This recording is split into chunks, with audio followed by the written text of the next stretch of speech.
এবার বলতে তোলা হলো দেখুন মন্দির কালে আমার পূজা করতে হবে, পরিষ্কার করতে হবে।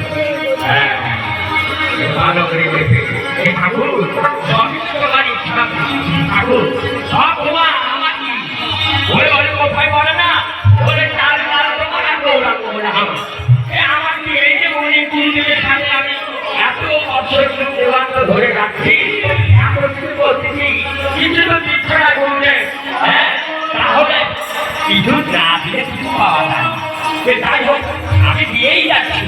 হে গোবিন্দ তুমি সব আমার জন্য যাই হোক একটু কিছু করো না, একটু কিছু আমাকে দিও, তাছাড়া আমি আবার কি দিব বলে থাকবে। প্রণাম বারবার প্রণাম প্রণাম। যাই হোক হ্যাঁ লেপা ফুটা করছে।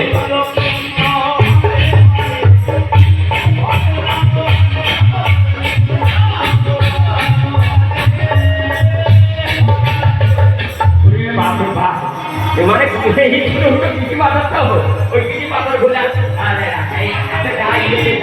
ঘুরে বাপরে বাপ না করলে গুরুদেবের যোগ্য তো গুরুদেব এসে আবার দেখবে আমার মন্দিরের কাছে কয় পরিষ্কার হয়নি, তাই না? একটু ভালো করে লেপা পুজো করবো। যাই হোক ফুল বেল পাতা কলা পাতা আর আলু বাবলু অনেক কিছু লাগে, তাই না? তবে চাই এইবার সবই তো হলো, কিন্তু গুরুদেব এখনো তো আসছে না। আরে ও ধূপ প্রদীপ, ধূপ প্রদীপ কোথায় পাবো? কোথায় পাবো? না ওখানে পাওয়া যায় না। হ্যাঁ ঠিক আছে, তাই এমনি হবে। প্রিয় শিষ্য সমস্ত কিছু জোগাড় করছে, আর এদিকে বিশ্বামিত্র ঋষি বলি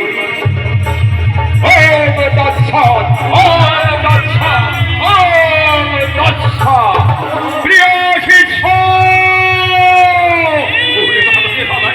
প্রণাম গুরুদেব, প্রণাম প্রণাম গুরুদেব প্রণাম। প্রিয় শিষ্য তুমি আমার যজ্ঞের আয়োজন করে দাও। এই মুহূর্তে আমার এই যজ্ঞ সমাপন করে যেতে হবে আমার সেই মিথিলায় ধীরে। গুরুদেব আমি সব কিছু আয়োজন করেছি। এই দেখুন আপনার এই ফুল বেল পাতা কলা পাতা সমস্ত কিছুর আয়োজন করেছি গুরুদেব। আপনি এখনো নিশ্চিন্তায় এই যজ্ঞে বসতে পারো। তবে ঠিক আছে, এই আমার ধূপ প্রদীপ জেলে দাও, ফুল বেল পাতা সমস্ত কিছু এখানে দিয়ে দাও। আমি এই মুহূর্তে যজ্ঞ করে তবে যেতে হবে আমাকে সেই মিথিলায়। ঠিক আছে গুরুদেব, তবে আসুন গুরুদেব, এখানে বসুন, আপনি যজ্ঞ করুন। আসন নিয়েছো, আমার কথার আসন কই? আসন নিয়েছো? বাবা রে বাবা রে বাবা রে, রাধে রাধে রাধে রাধে, হরে কৃষ্ণ হরে ওম তৎসৎ ওম তৎসৎ। এই বিশ্বমিত্রে অগ্নিতে, এই অগ্নি তেজ দিয়ে আমি করিব সবাইকে আমার যজ্ঞের আয়োজন করে। বসুন গুরুদেব বসুন। এই ও তৎসৎ ও তৎসৎ ও তৎসৎ। ফুল বেল পাতা জল গঙ্গা জল তিল তুলসী দাও, ধূপ প্রদীপ জেলে দাও। সব ভুলে গিয়েছ নাকি?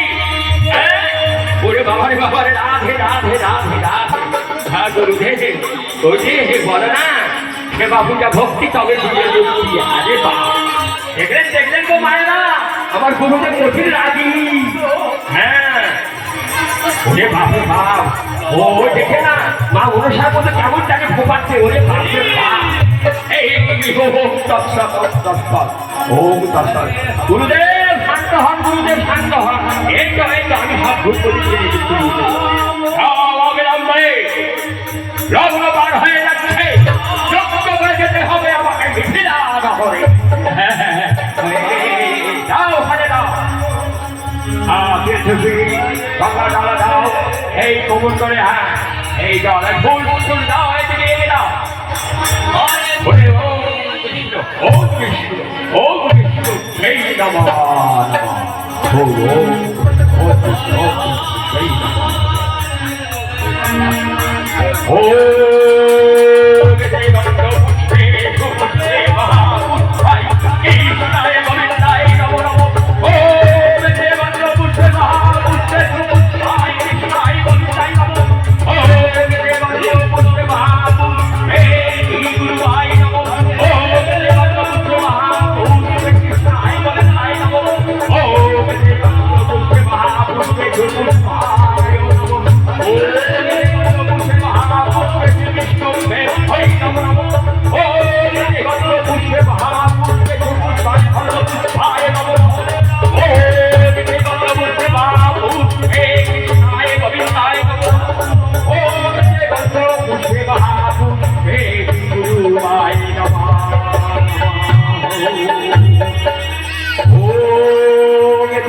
পুষ্পে বা পুষ্পে শান্তি দেব তাই নমো নমো ও দেবান্ন পুষ্পে বা পুষ্পে তাই কৃষ্ণায় নমঃ ও দেবান্ন পুষ্পে বা পুষ্পে তাই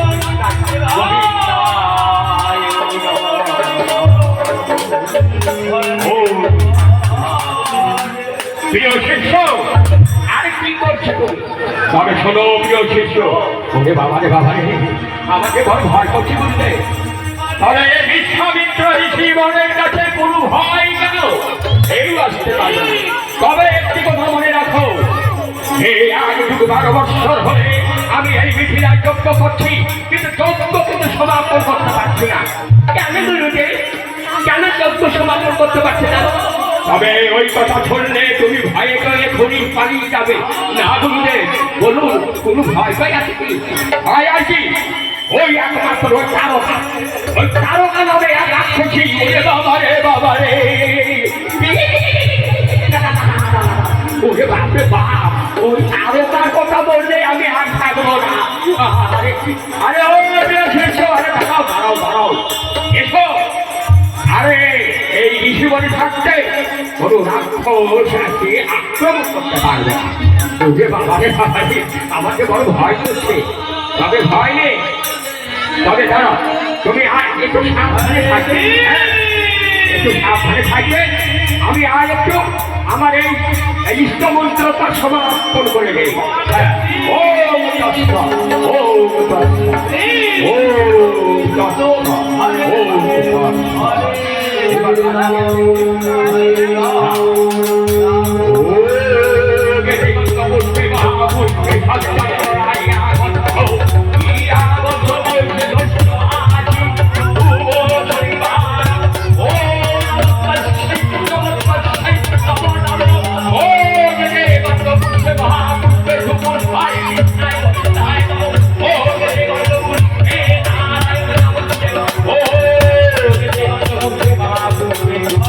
Oh,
শিষ্যকে আমাকে বিহত করেছে।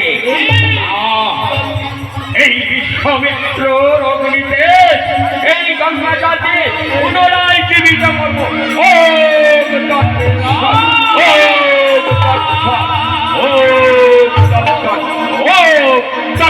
ওরে বাবারে বাবারে গুরুদেব,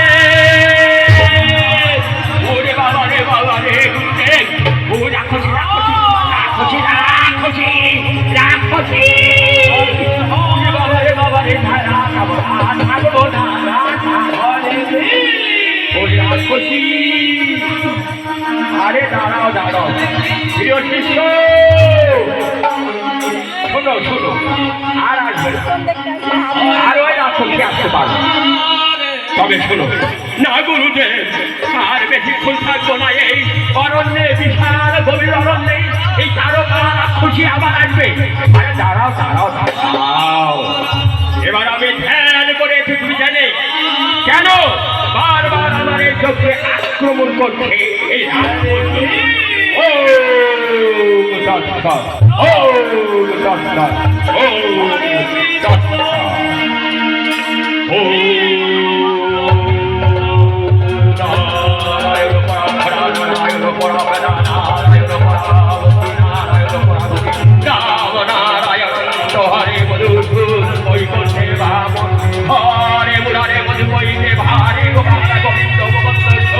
হরে কৃষ্ণ কৃষ্ণ কৃষ্ণ হরে হরে, হরে রাম হরে রাম রাম রাম হরে হরে।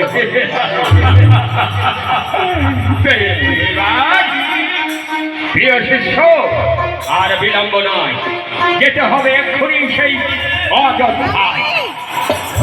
গুরুদেব, অযোধ্যায় যাবে? অত দূরে রাস্তা? হ্যাঁ, যেতে হবে। এই কারণে 1-2 বছর হয়ে গেল এই যজ্ঞ কেন সমাপন হচ্ছে না বুঝতে পারলাম। একমাত্র ওই অযোধ্যায় যেতে হবে রাজা দশরথের। চলো, ঠিক আছে গুরুদেব, তাই হবে। তাহলে বিলম্ব না করি গুরুদেব, চলো চলো তাড়াতাড়ি জলদি জলদি চলো।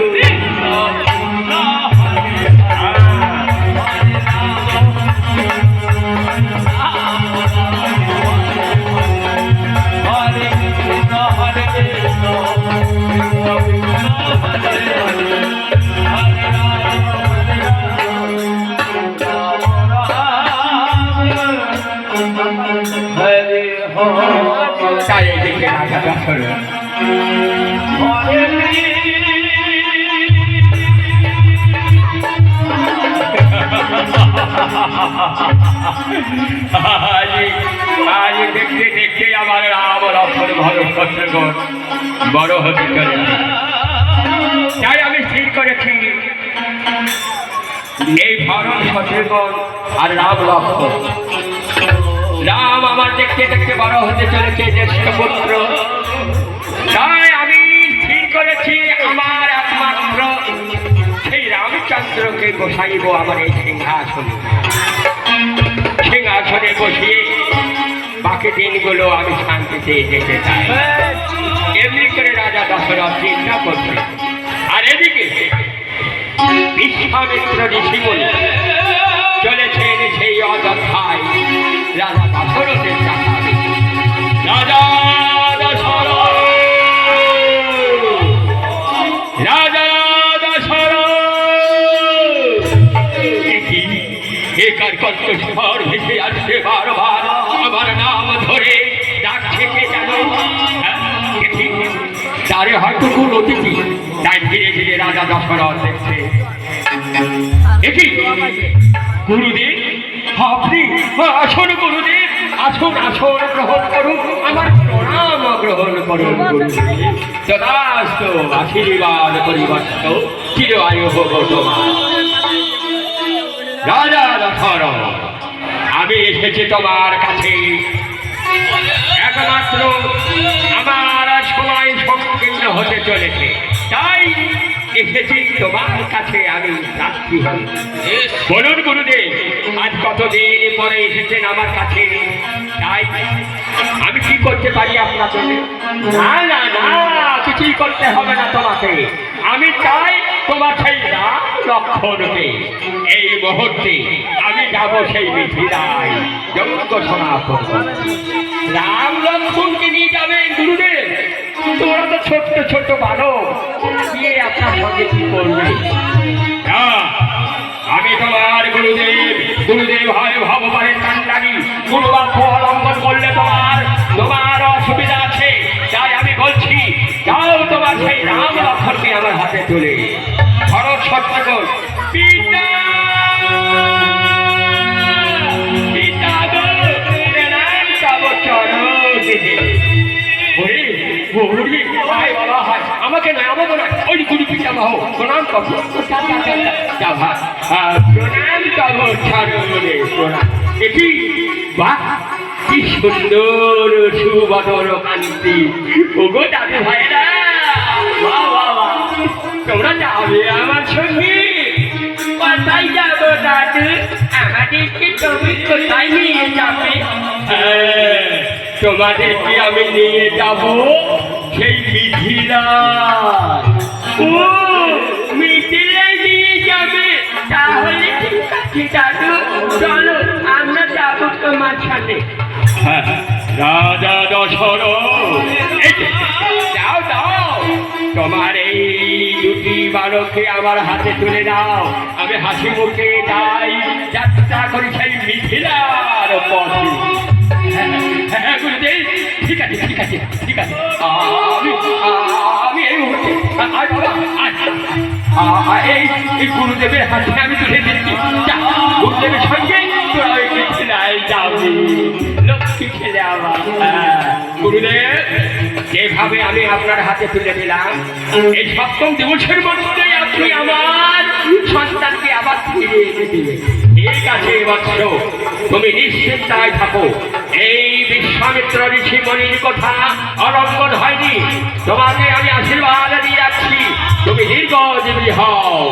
চলো চলো দাদু ভাইয়েরা, এই বলে নিয়ে চলে গেলেন।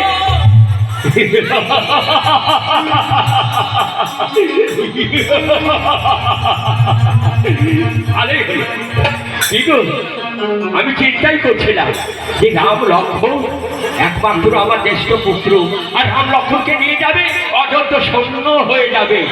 তাই গুরুদেব কি করলেন? রাম লক্ষ্মণ ভেবে ভরত আর শত্রুঘ্নকে নিয়ে গেল। এতে তো আমার অমঙ্গল হবে না। আমার যদি অমঙ্গল হয়, আমি গুরুদেবের কাছে ক্ষমা পেয়ে নেব, কি তাই না? আমার রাম লক্ষ্মণ আমার ঘরেই থাকতো। ভরত শত্রুঘ্নকে নিয়ে গুরুদেব চললেন মিথিলা।